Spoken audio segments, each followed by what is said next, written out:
Ladies and gentlemen, this is a story that came out on KTLA 5. Illegally manufactured fentanyl driving worsening opioid plague, CDC.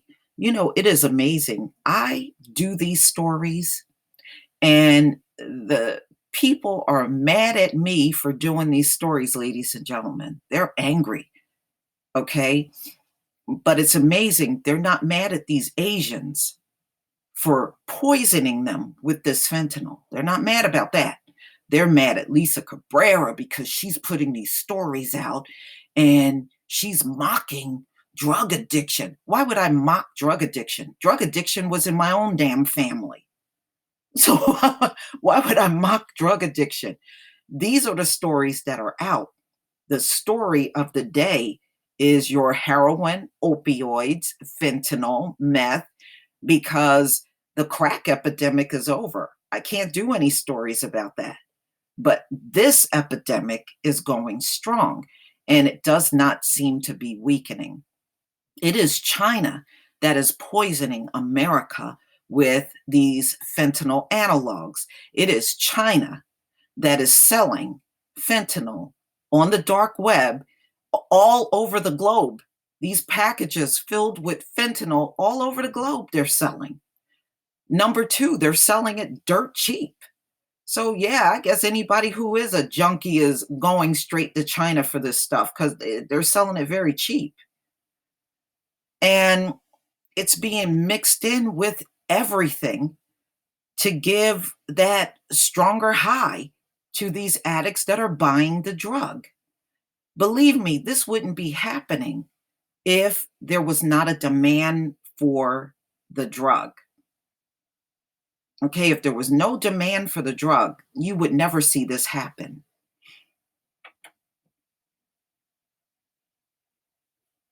Many of my subscribers had drug addiction in their families too. We didn't get through the crack epidemic untouched. Now, some of you might have, but I sure don't have the luxury of saying that. I had a few cousins that were going through drug addiction, and one is in the graveyard, and the other ones were able to pull themselves out of it, out of the addiction. So my family didn't go untouched by drug addiction. And I can tell you, it was very hard on the family. You have somebody in your family strung out on drugs and also stealing from other family members in order to satisfy their addiction. Boy, I can tell you some stories. But the bottom line is this current drug plague that is sweeping the nation is so bad that I was reading, and I did a video on this, I believe, a year ago, that everyone in America will know someone directly or indirectly impacted by this drug addiction. And I believe that. I believe that. I mean, I have interacted with people that tell me they know people are high on their jobs. They see them. Or they have employees that don't show up every day. They're always out and they know it's over a drug addiction. So, people are seeing this everywhere. I've seen these drug addicts on my daily outings. If I go somewhere and I'll see them sitting around, I've seen a few panhandle. Some of them even tried to panhandle to me, looking for change, dollars, or whatever. And I could look at this person and tell they were a junkie. They looked clean. They didn't look clean. They looked unkept. Teeth were missing. And even their clothes did not look right. So I know what I was looking at. And these guys, They be up at the gas stations, in front of stores. That's usually, where they hang out, where they know people are gonna spend money, that's where they go to panhandle. But, it's amazing how me reading a story is just it's like using a knife and cutting you with it, but you should really be mad at China. They are the ones doing this to you. But these same people that are outraged with me for doing drug addiction stories, they don't show no discontent for China, and China is doing this intentionally. But I guess if you got one priority right, I would probably fall over and have a heart attack. Illegally manufactured fentanyl was the driving force behind 45.2% increase in deaths involving synthetic opioids, which is fentanyl. And one of the ways that China keeps from getting caught is number one, they keep changing their location and they use fake addresses on the packages that they send out. And they keep changing the fentanyl analog. They keep changing it.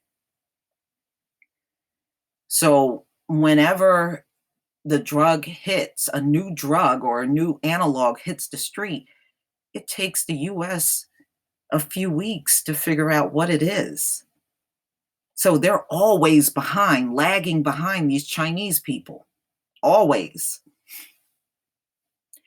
Okay, so 2016 to 2017, according to a new report published Friday by the US Center for Disease Control and Prevention, in all there were 70,237 drug overdose deaths in 2017. That's only based on 22 states. Opioids were involved in 67.8%, or 47,600 of those deaths. Yes. And that's going to get worse, y'all. It's going to get worse. It's already getting worse with the deaths, and you can best believe 2018 is going to be much higher than 2017. Of those opioid involved overdose deaths, 59.8% of them, or 28,466, were due to synthetic opioids. Some of you may remember I did a story probably about a month ago where China was bragging about being able to make a synthetic drug out of virtually anything. They can make the synthetic version of any drug, and they were boasting about that. The opioid overdose plague continues to worsen and evolve because of the continuing increase in deaths involving synthetic opioids.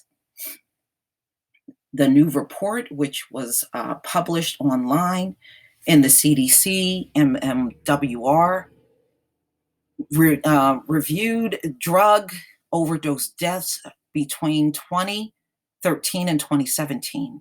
During that time, drug overdose death rates increased in 35 of 50 states and DC.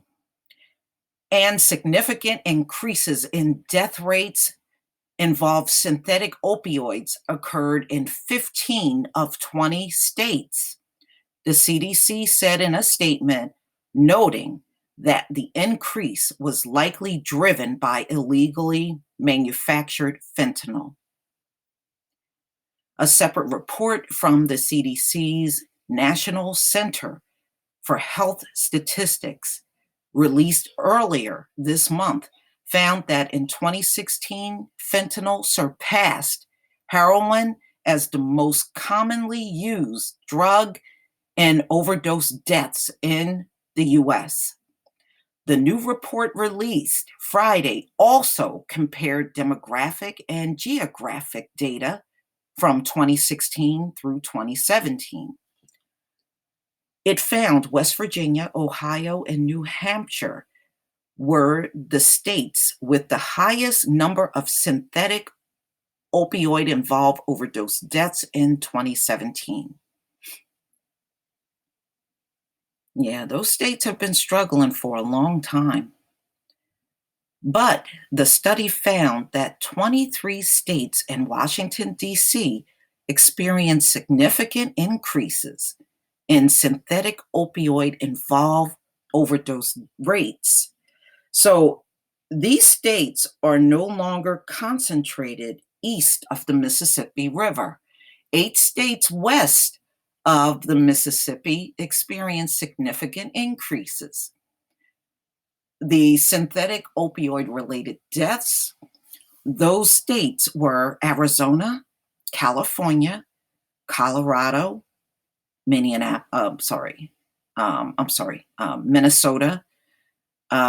Missouri, Oregon, Texas, and Washington. Now, ladies and gentlemen, those states had increases, but to be honest with you, and I think what they are having a hard time telling you is these increases are nationwide. They really are. Now, I mean, I know some states probably had more drug deaths than others, but this is really nationwide. There is no state untouched by synthetic opioids. They've all had increases, just like they know these packages are getting in on a daily basis from China. And it really doesn't take that much um, synthetic opioids to kill 2 milligrams, they're saying, can kill a human being. Arizona had the biggest increase, which was 122.2%, followed by North Carolina, which had a 112.9% increase in deaths. Oregon, which had 90.9% increase in synthetic opioid overdoses. Not surprised. While increases were seen in both men and women, as well as non-Hispanic Blacks, non-Hispanic whites, and Hispanics, Blacks had the largest relative change, which was 25.2%. That is still low in comparison to a lot of other people. The largest absolute rate increase was among 25 to 44-year-old men. People aged 65 and older had the largest relative change among age groups, which was 17.2% from 2016 to 2017. And while the number of deaths from synthetic opioids climbed, overdose deaths from prescription opioids and heroin remained stable in 2016, 2017. Overdose deaths from cocaine increased more than 34%. Yes, the cocaine users are being really hit. And I believe in many cases, they don't even know the fentanyl is in the cocaine. And that's why so many of them are dying. Those deaths are really going through the roof for people that do cocaine. And the rate of overdose deaths from psychostimulants increased more than 33%, the report found. Through 2017, the drug overdose plague continues to worsen and evolve. And the involvement of many types of drugs, they're talking about opioids, cocaine, and meth, underscores the urgency to obtain more timely and local data to inform public health and public safety action. But the author do give the possibility of hope. Okay, well, we shall see. The numbers for 2018 will not come out until the end of 2019. It's always a year behind for them to publish the data. This is why we're getting 2017 now. So sometime towards the end of 2019, we shall find out how bad it was in 2018. You know, sometimes like earlier in the year, they'll give like a projected number of 2018 deaths until they publish the actual numbers. And again, that's only going to be based on 22 states. But I don't know. I don't know, y'all. How do they stop this thing? How do they stop it when you got millions of people in the country doing these drugs on a regular basis? Not unless you're going to hire people to personally watch over drug addicts. I just don't know how you're going to stop this thing. It seems like America is in a very impossible situation that it is not going to be able to even clear this stuff up. Number two, many of these drug addicts are adults and they can refuse rehab. And you see how they react when you say rehab. They damn near cuss your behind out. They don't want nothing to do with that. They just want to be high and leave them alone. That's how they feel. But please tell me what you think, ladies and gentlemen, on this situation. Just continues to get worse, but I'm not surprised. Please leave your comment and subscribe. Don't forget to hit on the notification bell, and I'll see you on the next video. Peace, family.